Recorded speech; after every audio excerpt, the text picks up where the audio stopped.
नमस्कार। भारत की बात में एक बार फिर आपका स्वागत है।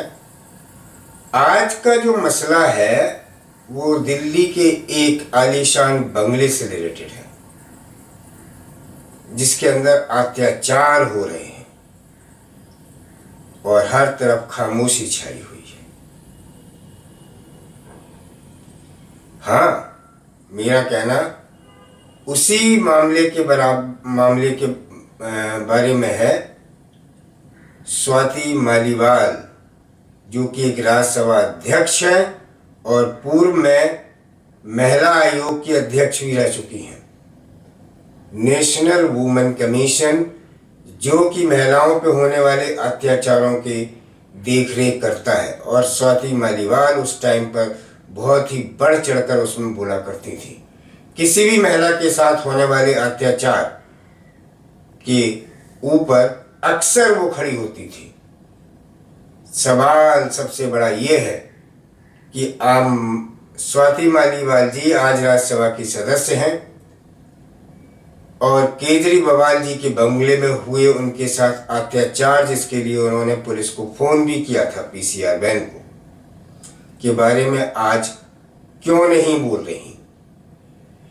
आप सोच सकते हैं, जब प्रेजेंट राज्यसभा का सदस्य जो कि एक महिला है अपने साथ हुए अत्याचारों के बारे में नहीं बयान दे सकती है, तो आम औरत का क्या हाल है।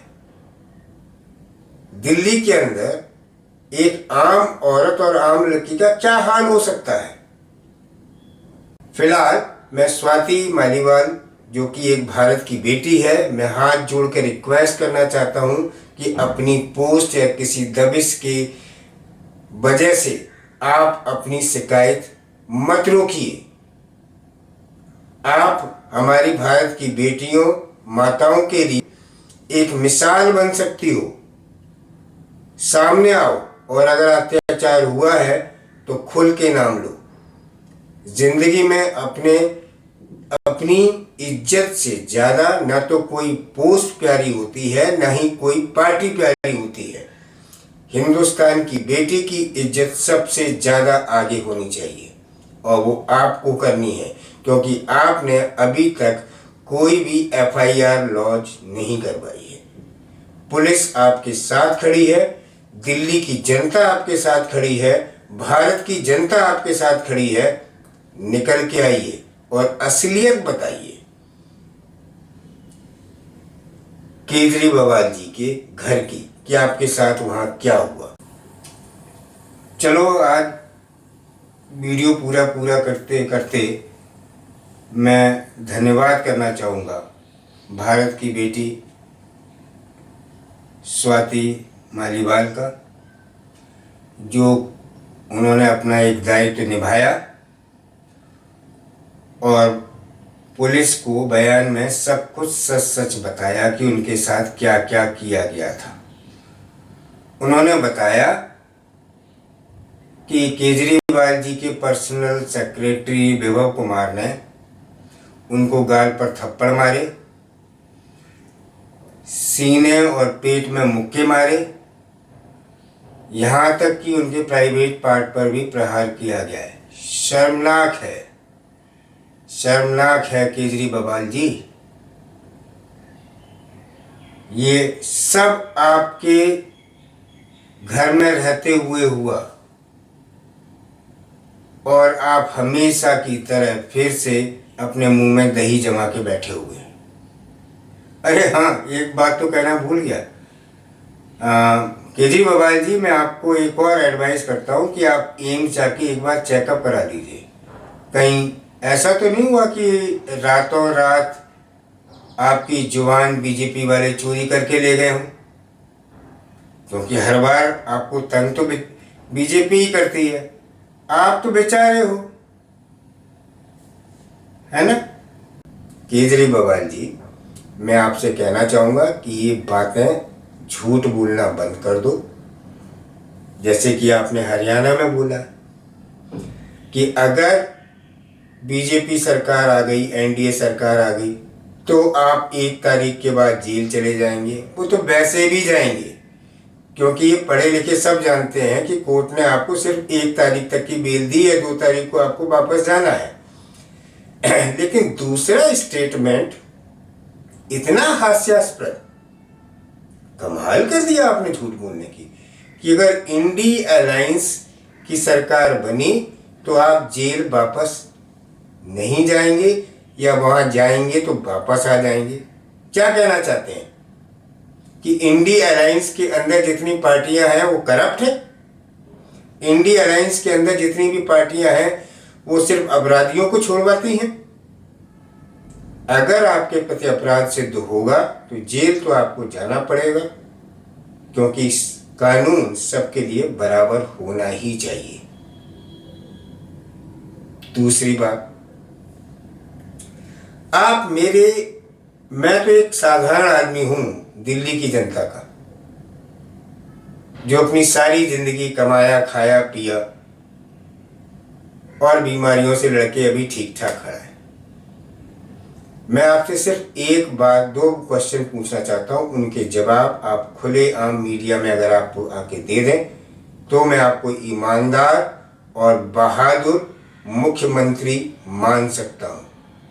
प्रश्न नंबर 1, क्या वास्तव में स्वाति मालीवाल बेटी के साथ आपके घर पर ऐसा कुछ हुआ है? और अगर हुआ है तो आपने उसके प्रति अभी तक कोई भी वक्तव्य क्यों नहीं दिया? उसके बारे में खुलकर आएं और सब लोगों को बताएं क्या हुआ और एक्शन करवाएं विभव कुमार के अगेंस्ट। दूसरा, बीच में जो वीडियो चला है खालिस्तानी पन्नू का, जिसका मैंने पिछले वीडियो में भी प्रश्न उठाया है कि उसने आपको 133 करोड़ दिए पंजाब में सरकार बनाने के लिए, क्या आपने वो पैसा लिया है? नहीं लिया है तो सरेआम आके एक और प्रेस कॉन्फ्रेंस करें और उसमें बताएं कि पन्नू झूठ बोल रहा है, वो एक आतंकवादी है, मेरा उससे कोई संबंध नहीं है, उसने मेरे को कोई पैसा नहीं दिया। 2 प्रश्न के जवाब दे दीजिए। मुझे वो पूरा विश्वास है आप ऐसा नहीं कर पाएंगे, ऐसा नहीं करेंगे। अब मैं आपसे पूछना चाहता हूं कि क्या आप ये करेंगे? चलिए मैं 2-3 दिन तक आपका इंतजार कर लेता हूं, लेकिन मेरे को मालूम है आप ये नहीं करेंगे। इसका मतलब है आपकी चुप्पी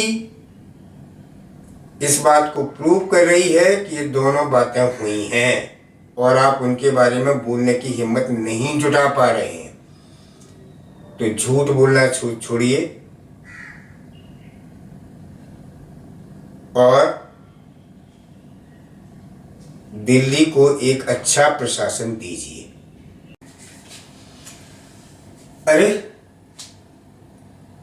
अरे मैं भी किस इंसान से शर्म की बात कर रहा हूं, जिसमें शर्म तो दूर दूर से नहीं है। जिस इंसान की और जिसके द्वारा संचालित पार्टी की बुनियाद ही झूठ पर हो, उसे शर्म कैसी? आप पार्टी के संचालक होने के बावजूद भी अपनी ही पार्टी की सांसद, पूर्व महिला आयोग के अध्यक्ष के बारे में आप कुछ नहीं बोल पा रहे हैं, तो आम जनता और भारत की बाकी बहू बेटियों का क्या? दिल्ली कैसे सुरक्षित? नहीं हो सकती भाई। आप तो फिर आके प्रेस कॉन्फ्रेंस करोगे और बोल दोगे कि सेंट्रल गवर्नमेंट के हाथ में पुलिस है, मेरे हाथ में ये नहीं है। अरे भाई बहाने छोड़िए, बहुत हो गया तमाशा। काम तो ढिलावर नहीं करते हैं आप, सिर्फ आरोप आरोप आरोप। दिल्ली वासियों, मैं आपको एक बार फिर समझा देना चाहता हूं कि केजरीवाल जी के हंसते चेहरे के पीछे एक बहुत शातिर आदमी का दिमाग लगा हुआ है। समझ जाइए, ऐसा ना हो बहुत देर हो जाए। लेकिन एक और बात मैं आपको बता देना चाहता हूं केजरीवाल जी, ये भारत की बहू बेटियां हैं, आपकी जुबान खुले या न खुले, भारत की चुप्पी भी बहुत खतरनाक पड़ेगी आपको। धन्यवाद। देखते रहिए भारत की बात, एकमात्र चैनल जो आपको सही एनालिसिस करके बताएगा। सिर्फ भारत की बात। इसे सब्सक्राइब जरूर करें। आगे आने वाली वीडियो में और सारी पोल खोलूंगा, शुगर का बवाल भी लेके आऊंगा। केजरीवाल जी का कमाल, जेल के अंदर रहकर शुगर का बवाल। धन्यवाद।